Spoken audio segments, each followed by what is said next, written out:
성령 세례. 누가복음 24장 49절. 너희는 위로부터 능력으로 입혀질 때까지 이 성에 머물라. 제자들은 오순절까지 기다려야 했습니다. 자신들의 준비만을 위한 것이 아니라 주님께서 역사적으로 영광을 받으실 때까지 기다려야만 했습니다. 주께서 영광을 받으시자마자 어떤 일이 발생했습니까? 하나님이 오른손으로 예수를 높이심에 그가 약속하신 성령을 아버지께 받아서 너희가 보고 듣는 이것을 부어주셨느니라. 사도행전 2장 33절. 따라서 예수께서 아직 영광을 받지 않으셨으므로 성령이 아직 그들에게 계시지 아니하시더라는 내용은 지금 우리에게 적용되지 않습니다. 성령은 이미 주어졌으며 주님은 영광을 받으셨습니다. 따라서 우리에게 기다림이란 성령을 보내시는 하나님의 역사적 경륜에 대한 것이 아니라 우리 자신의 성령 세례를 위한 것입니다. 성령의 영향과 능력은 오순절 이전에도 이미 있었습니다. 그러나 성령님 자신은 이 세상에 계신 것이 아니었습니다. 주님께서 승천하셔서 영광을 받으신 직후에 성령은 이 세상에 오셨습니다. 그 후 지금까지 계속 계십니다. 따라서 우리는 성령이 지금 여기에 계시다는 계시를 받아들여야 합니다. 성령을 영접하는 것은 신자들의 한결같은 자세여야 합니다. 성령을 영접할 때 우리는 승천하신 주님으로부터 살리는 영을 받는 것입니다. 사람을 변화시키는 것은 성령의 세례가 아니라 승천하신 그리스도의 능력이 성령을 통해 그 사람의 삶 가운데 임할 때 가능합니다. 우리는 너무나 자주 성령을 거슬려 성령 세례와 그리스도를 분리시키는 경향이 있습니다. 성령 세례는 예수 그리스도를 떠나서 올 수 있는 경험이 아닙니다. 그것은 그리스도께서 승천하신 증거입니다. 성령 세례는 당신으로 하여금 미래 또는 영원을 생각하라고 주신 것이 아닙니다. 그것은 언제나 놀랍고 영광스러운 현재를 위한 것입니다. 영생은 곧 유일하신 참 하나님과 그가 보내신 자 예수 그리스도를 아는 것이니이다. 요한복음 17장 3절. 그분을 지금 알기를 시작하십시오. 그리고 영원토록 멈추지 마십시오.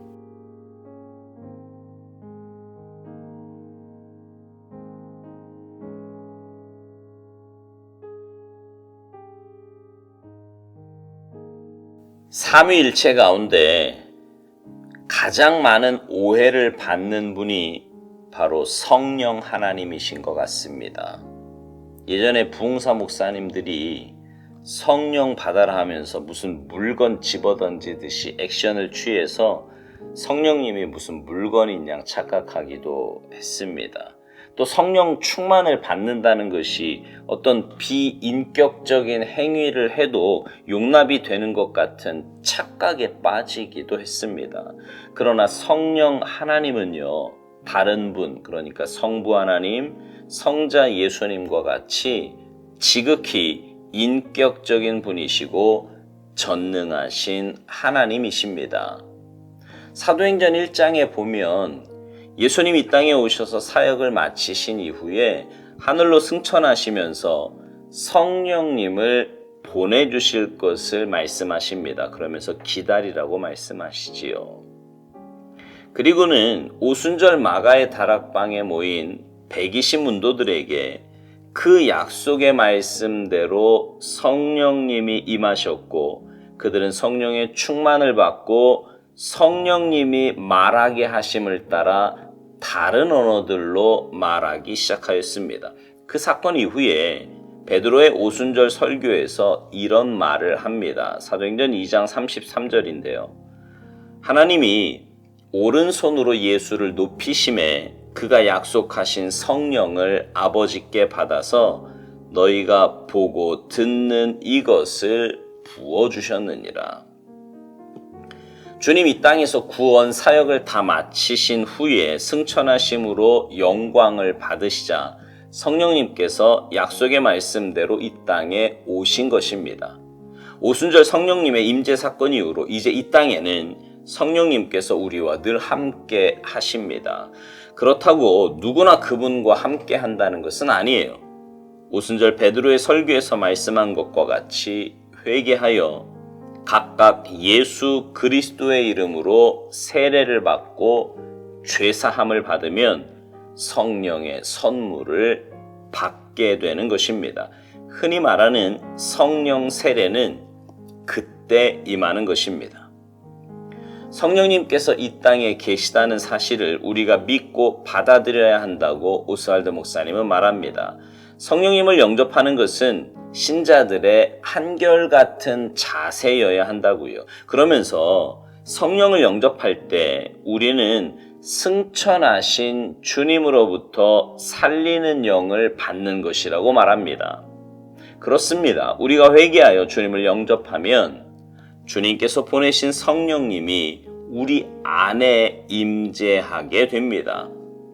그분은 살리는 영이라 우리를 거듭나게 하십니다. 그리고 우리가 변화되어 하나님의 자녀로 살아가게 하십니다. 그런데 이 변화는 성령 세례가 아니라 승천하신 그리스도의 능력이 성령을 통해 그 사람의 삶 가운데 임할 때 가능하다고 오스왈드 목사님은 말합니다.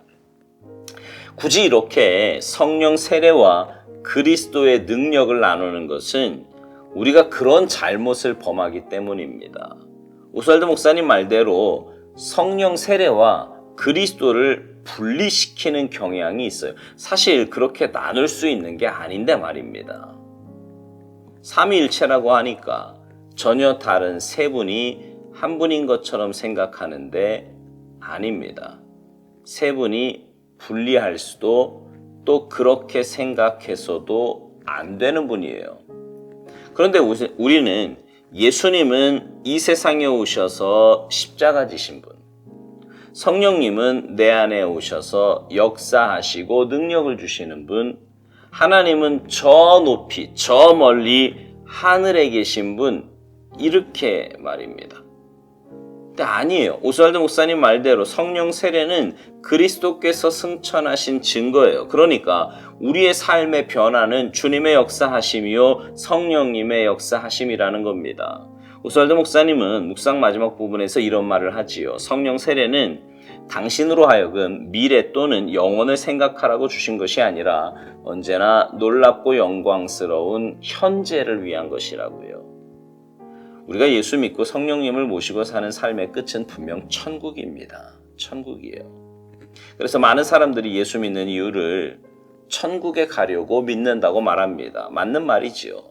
분명 예수 믿는 이유는 천국 가기 위해서입니다. 영원한 삶이 이 땅의 삶 이후에 있고 우리가 이 땅의 삶을 어떻게 사느냐에 따라 영원한 삶이 결정되는 것입니다. 그러니 예수 믿는다는 것은 단지 죽어서 천국만 가기 위해서는 아닙니다. 제가 늘 말씀드리는 것처럼 여기서 천국의 삶을 살지 못하면 천국 못 갑니다. 그리고 여기서 천국의 삶은 내 힘으로가 아니라 내 안에 계신 성령님의 은혜와 힘으로 가능합니다. 우리가 잘 아는 말씀 요한복음 17장 3절 영생은 곧 유일하신 참 하나님과 그가 보내신 자 예수 그리스도를 아는 것이니이다. 영생의 시작은 여기서부터입니다. 여기서부터 하나님을 알아가야 하고요. 주님을 알아가야 합니다. 그렇게 하나님을 알고 주님을 알면 내 삶은 변합니다. 주님 닮아가요. 그리고 이 땅에서부터 천국의 삶을 살 수 있는 것입니다. 바라기는 이런 놀라운 은혜가 천국을 사모하며 성령님을 모시고 사는 여러분 모두에게 풍성하게 임하시기를 주님의 이름으로 축복합니다. 아멘.